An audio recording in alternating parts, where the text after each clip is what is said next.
মুসলিমরা আজকে শিরিক করছে অনেক ক্ষেত্রে। দেখবেন হাতে একটা এই যে বালা পরে আছে, খুলে না। কেন খুলেন না ভাই? বলে যে এটা খুললে যদি রোগ হয়।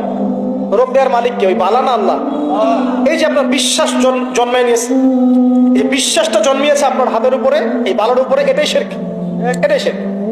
যদি আপনি বিশ্বাস করেন যে এটা হাতে থাকলে আপনি সুস্থ থাকবেন, হাত থেকে খুলে পড়ে গেলে আপনি আর বাঁচবেন না, এই যে কল্যাণ অকল্যাণের মালিক আপনি কাকে করলেন? ওই বালাকে করেছেন, আল্লাহকে করেন নাই। এখানে শিরক হয়ে গেছে, খুবই সূক্ষ্ম শিরক। আপনি নামাজ পড়ছেন মনে করেন, এখন কিছু মানুষ আসলো, এখন দেখছেন যে হুজুর তো আমার নামাজ দেখছে, নামাজটা খুব সুন্দর করে পড়ার চেষ্টা করলেন, লম্বা নামাজ, সেজদায় গিয়ে আর উঠছেন না, খুব সুন্দর নামাজ পড়ছেন। এই যে মানুষকে দেখানোর জন্য নামাজটা পড়ছেন, এটা শিরক। এটা কি? এটাও শিরক। এই যে গণক বসে আছে রাস্তার পাশে, দেখবেন টিয়া পাখি, টিয়া পাখি নিয়ে, তারপরে যে কাগজ নিয়ে আসেন ভাই ভাগ্য পরীক্ষা করে দেই। আরে ভাই, তুমি যদি মানুষের ভাগ্যই পরীক্ষা করতে পারবা, তো তুমি রাস্তার পাশে কেন? তোমার ভাগ্য কেউ পরীক্ষা করেনি কখনো? এতটুকু কমন সেন্স আমাদের নাই। ও যদি আমার ভালো মন্দ করতে পারে বা ভবিষ্যৎ বলতে পারে, তাহলে ও রাস্তার পাশে বসে আছে কেন? ওর তো প্রাইম মিনিস্টার হওয়ার কথা, ওর তো ইলেকশন করার কথা। তো দেখেন, এই যে ওখানে গিয়ে আমরা কি করি, ভাই আমার হাতটা দেখে দেন, ভাই আমার অতীত বলে দেন, ভবিষ্যৎ বলে দেন। এবং এগুলো দিন দিন বাড়ছে, কিন্তু রাশিফল, কবিরাজি, গণকে, এগুলো দিন দিন বাড়ছে।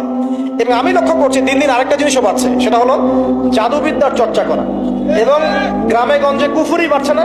কুফুরি করা, তাবিজ করা, বিচ্ছেদ করা, স্বামী স্ত্রী বিচ্ছেদ করা, মেয়েকে বশ করা, সন্তানকে বশ করা, বাড়ছে না? সবই শিরক, এগুলো সবই কুফুরি। এগুলো মুসলিমরা করছে না। মুসলিমরা এসব শিরকে লিপ্ত আছে বলেই তো অন্তর কঠিন হয়ে গেছে, তাদের অন্তর কঠিন হয়ে গেছে। তো একটা হাদিস বলে এখানে খালি, নবী সাল্লাল্লাহু আলাইহি ওয়াসাল্লাম বলছেন, যদি কেউ কোনো গণকের কাছে যায়, গিয়ে বলে দেখেন তো আমার হাতটা একটু, ও কিন্তু বিশ্বাস করে না যে এ ভবিষ্যৎ বলতে পারে, খালি এমনি বলেছে একটু দেখেন তো, বলার সাথে সাথেই 40 দিনের নামাজ কবুল হবে না।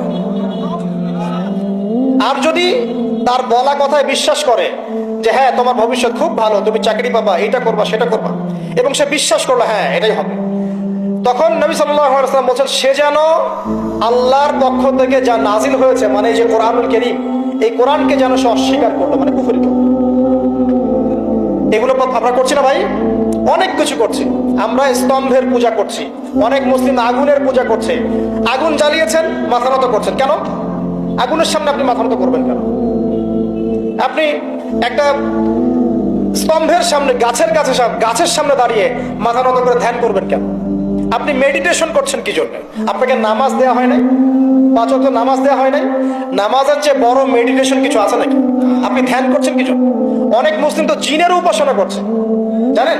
অনেক মুসলিম জিনকে তাবে করার চেষ্টা করছে। আর জিন বলে একটা জাতি আছে, এটা সত্য। এরকম প্রতিটা ক্ষেত্রে শিরক আছে। শিরক কথায় আছে, কাজে আছে, বিশ্বাসে আছে। দেখবেন মুসলিমরাই আল্লাহ ছাড়া অন্য কারো কাছে দোয়া করছে, মুসলিমরা নজর মানত করছে অন্য জায়গায়, আল্লাহর জন্য নজর মানত করছে না, অন্য কাউকে সন্তুষ্ট করার জন্য করছে। সন্তান হয় না, সন্তান হয় না, এখন কি হবে? সন্তান হয় না তো অমুকের কাছে যাও, সেখানে গিয়ে বকরি জবাই দাও, সন্তান হবে। সুবহানাল্লাহ। তো এই পদ্ধতি ইব্রাহিম আলাইহিস সালামের জানা ছিল না, যে শেষ বয়সে তিনি বলছেন রব্বি হাবলি মিনাস সালিহিন। আপনি দোয়া করতে পারেন না? সন্তান হবে না কেন? আল্লাহ পাক তাকদীরে লিখে রাখলেন, অবশ্যই হবে। আর আল্লাহ পাক তাকদীরে না লিখলে কিভাবে হবে? তাকদীরে যে ব্যক্তি বিশ্বাস করে না, সে ব্যক্তি হতাশ হয়। যা কিছু হচ্ছে আমাদের জীবনে সবই তাকদীর, এর বাইরে একটা মানুষও যেতে পারবে না। প্রিয় ভাইরা, কথায়, কাজে এবং চিন্তায় আমরা অনেক শিরিক করছি। শিরিকের কারণে আমাদের অন্তর কঠিন হয়ে গেছে। আরো কেন কঠিন হচ্ছে? বেদাত। আমল করছেন নবীর সুন্নত মানার জায়গায় অন্য কিছু আপনি করছেন, এমন এমন কিছু আমল করছেন যেগুলোর সাথে রাসূলের সুন্নতের কোনো সম্পর্ক নাই এবং সাহাবীদের সুন্নতেরও কোনো সম্পর্ক নেই। এই ক্ষেত্রে গিয়ে আপনি বেদাত করছেন, বেদাত করে অন্তর কঠিন হয়ে যাচ্ছে। অন্তর কঠিন হওয়ার একটা বড় কারণ হচ্ছে হারাম রিজিক। যখন আপনি হারাম রিজিকে যাচ্ছেন, সুদ, ঘুষ, আপনার দুর্নীতি, আপনার এই যে অন্যের সম্পদ আত্মসাৎ হয়ে যাচ্ছে। আমি কি বুঝতে পারছি না? হারাম রিজিক যখন আপনার শরীরে ঢুকছে, অন্তরটা শক্ত হয়ে যাচ্ছে।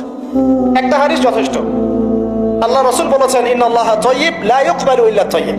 আল্লাহ পাক পবিত্র সত্তা, তিনি পবিত্র ছাড়া কবুল করেন না। আপনি 10টা হজ করে আসেন, চুরির টাকা দিয়ে, ডাকাতির টাকা দিয়ে, আত্মসাতের টাকা দিয়ে, দুর্নীতির টাকা দিয়ে, যদি কবুল হয় তাহলে কোরআন সুন্নাহ মিথ্যা হয়ে যাবে। নাউজুবিল্লাহ।